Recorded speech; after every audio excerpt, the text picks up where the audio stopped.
We should touch on England beating Italy. Yep. Just to start with, Johnny, did you watch the match? Anything that you want to take away from it? Any bold statements? I did watch the match. Yeah, I was there in the stadium.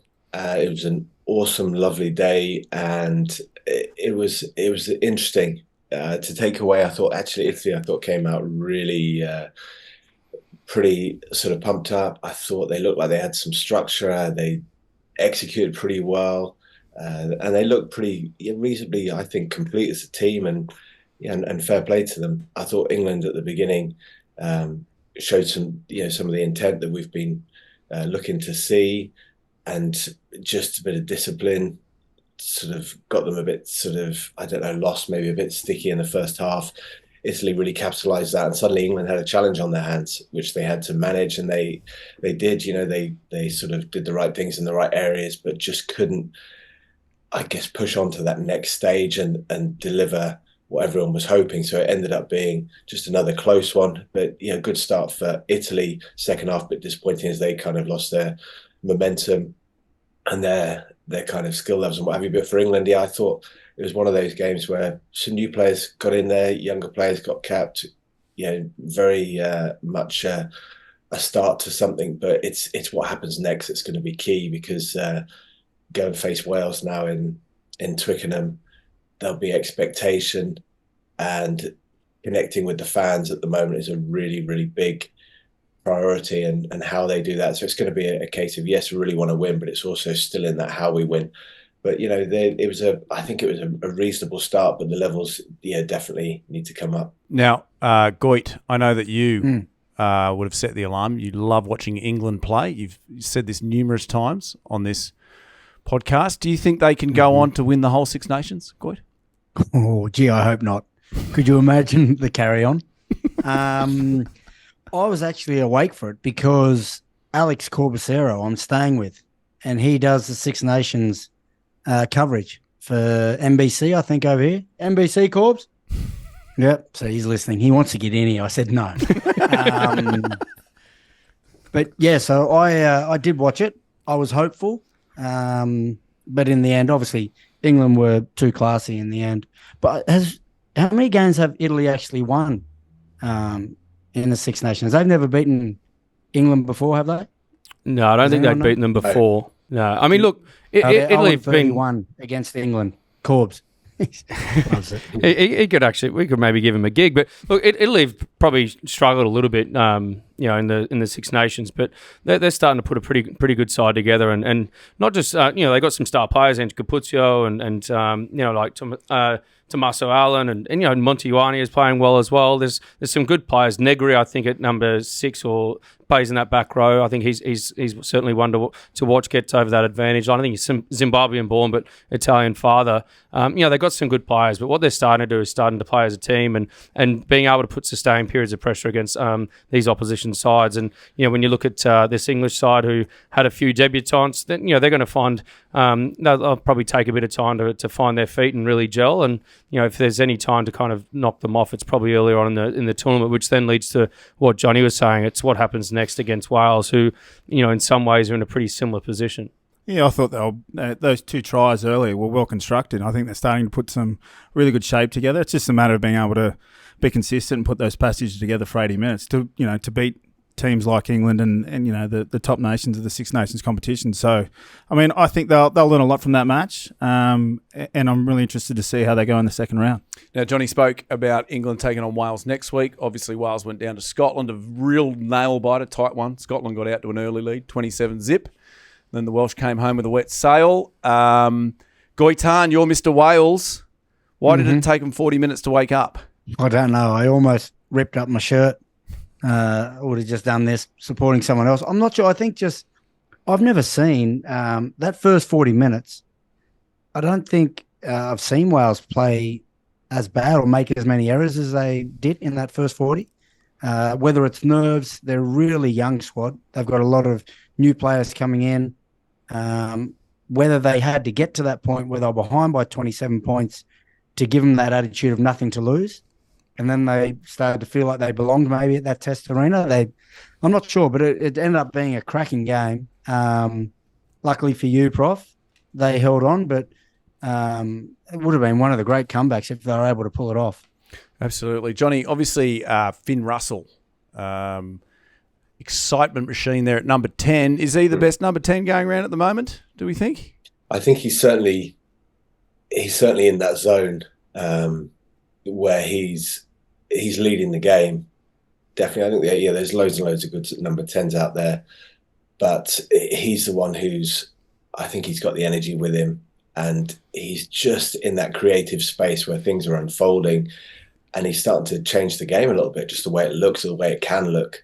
And it's impressive because, you talk about that first half and Wales being a little bit off, a bit slow, but he really just made it look easy at times. I think that's I think it's really exciting for the game right now, because having someone that's just changing the shape, showing that things can be done slightly differently, bringing back a little bit of the old school ability to just create something out of nothing from that 10 spot, be able to take people on one-on-one, is happy to throw these long passes from the midfield, which have kind of gone a little bit out of fashion with the defence the way it is at the moment, but also just it seems to have the vision at the moment to be able to find the kicking game 50-20s, or if he's in that one-on-one space, or if he's bringing other players in, or if he's creating the shape. But certainly the team around him are benefiting from that energy, and Scotland are starting to look, I think, and have been for the last few years, just like they're very much on the up. Yeah, he's got time because he plays so loose, and it's like he's playing with such freedom that just the stress of the game plan or the shape, it's secondary to he's playing eyes up football. Eyes up footy. Eyes up footy, Prof. We spoke a lot about it in Friends. We did, you and I. Yeah.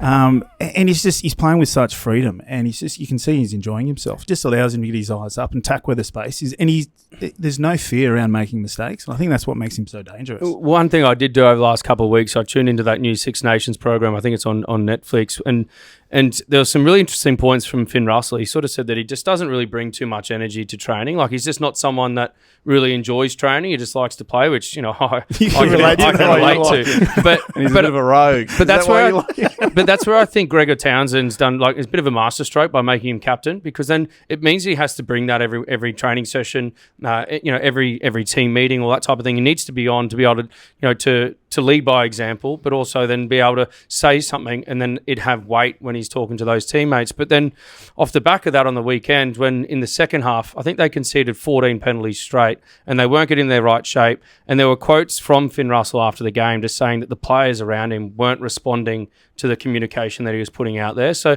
I mean, I guess that's probably, one, it's probably different having a new voice as captain, and of course he would normally communicate as the number 10 steering the ship, but now he's also steering the team in a leadership role as well, a genuine leadership in terms of captaincy rather than just the playmaker. But they're those small little areas that once they sort of start to identify with his communication, what he wants, what he needs, then that's there's going to be even more growth from that Scottish side. So whilst they've been building for a number of years, what Johnny said, I still think they've got so much growth left in them. Now, obviously, a bit of Aussie watch. Tuipulotu, if I said that correctly. Gits, how and why did we lose that monster of a man?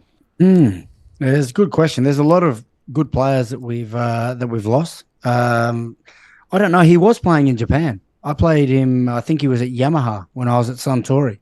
So he'd been on a bit of a journey from Super Rugby. He was at Melbourne. Then he went to Japan. Then from Japan, he got an opportunity in Scotland. So, I mean, it's almost even Mac Hansen. You talk about players that we lose. He was in the Brumbies system for a long time.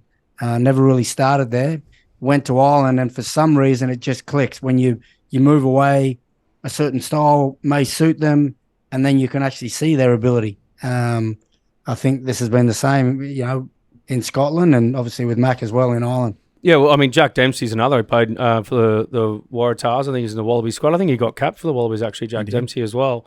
He's off the bench in the back row. He's started a number of times the last couple of years for Scotland as well. So, I mean, it's one of those things. I mean, it's also like, it's not necessarily by fault of Rugby Australia for letting them go. Sometimes they're just not hitting their peak at that time and their players getting a chance before them. So you're only going to get your chance when you're playing at your peak. These guys have hit their peak. Unfortunately for us now, it's just elsewhere. So it's almost a little bit, Will Skelton, he was here at the Waratahs, and then when he went over to the Saracens first, it just seemed to click for him. Maybe sometimes it's getting out of your comfort zone, not living at home, having to do things on your own, and then obviously now he's moved to La Rochelle and kicked on even more so. But I mean, it's one of those things. We're not going to hold on to every one of them, and it's sometimes other players will leave and then kick on and do great things. But I think he was player of the match on the weekend in the midfield for Scotland. But he's doing some great things. Now, obviously, it's also I think in Australian rugby we've had some good 12s as well. We got Samu there that was tearing it apart. So it wasn't like it was a position that was weak, So I think he got an opportunity to go away. He probably didn't see a pathway in Australian rugby. So he moved away and got his opportunity. And lucky for him, he's playing Test footy. He's playing very well. Hey, let's move on to Ireland, France very quickly. Maybe, Johnny, we can ask you. You won 3 of these things, these Six Nations things. Ireland, currently the front runners. Can anybody chase them down? They're definitely the front runners. They've got an air of inevitability about them at the moment. I just think they're so tight, cohesive as a team. I think they've got a slight aura now and energy, which is starting the game. It's almost, a 5-7 point lead anyway, just in how they come onto the field and how they are just so ruthlessly efficient. I think it's loads and loads to do with just the level of coaching, the constant selection. I think it's the environment that they're in, how they feel about that team. It seems as though it feels to them like a club team almost. They're almost just as tight there as he would be with the team that you're spending day in, day out with your mates. It's that kind of feel. And also, I think just the details, the technical understanding of what they're up to, but they back it up with this physical presence, and this kind of momentum going forward, this power and this sort of dynamism, which it's a lethal combination. And as you mentioned, there are a few guys in the backfield. They got skills, they got creativity as well. And now they're bleeding in a new number 10 who seems to have found his feet very quickly, which is always going to be the question. Yeah, that I think is really, really powerful. It's exciting for the game, like we said, but France was the big one first up, and I think they'll be feeling brilliant about putting that one away in France, with now the rest of the tournament to come. So yeah, wow, what a team. And I guess they're sort of showing why it was such a disappointment that they left the World Cup in the quarterfinals by kicking on just this way. Do you think it was a lack of Dupont for France? We all saw what he did for Toulouse. Well, I don't know. I mean, I guess what France lose with Dupont, Ireland lose with Johnny Sexton, but like Johnny just mentioned there,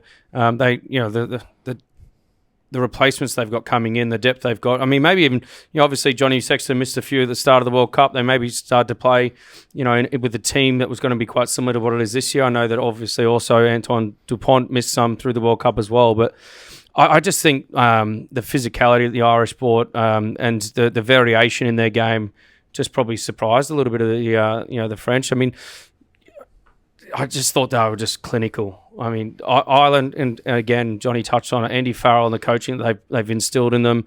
Everyone just knows their roles, but also everyone plays what's in front, adapts to what pictures they're getting in front of them. And look, Ireland will get a lot of confidence off that. Again, it's being able to back it up next week, and France need to find something. Yeah, there's absolutely no signs of a World Cup hangover for the Irish team. Like they're an incredibly strong outfit. In terms of the Dupont, I don't think you can put it down to that. Like, I mean, more than anything, I thought it would have worked for them with Luku and Jalibert. They play with each other at Bordeaux. They've got a really strong partnership. They've got a good combination. I thought that with Luku getting a start, he would want to kind of come in and impress. I mean, if you talk about the detail of the game, the French played with 14 men for the most of the game with Williamsa. I think it's more like Willemse. Yeah. Unfortunate about, putting his shoulder in the wrong place, but twice. But yeah, I mean, they were just too strong, and the French, they struggled to attack against a really strong defensive unit. G'day, please, if you like the show, well, show us you liked it by pressing like and subscribe so we can exist, because we don't have any more money. We need your support, and make sure you check out our other videos.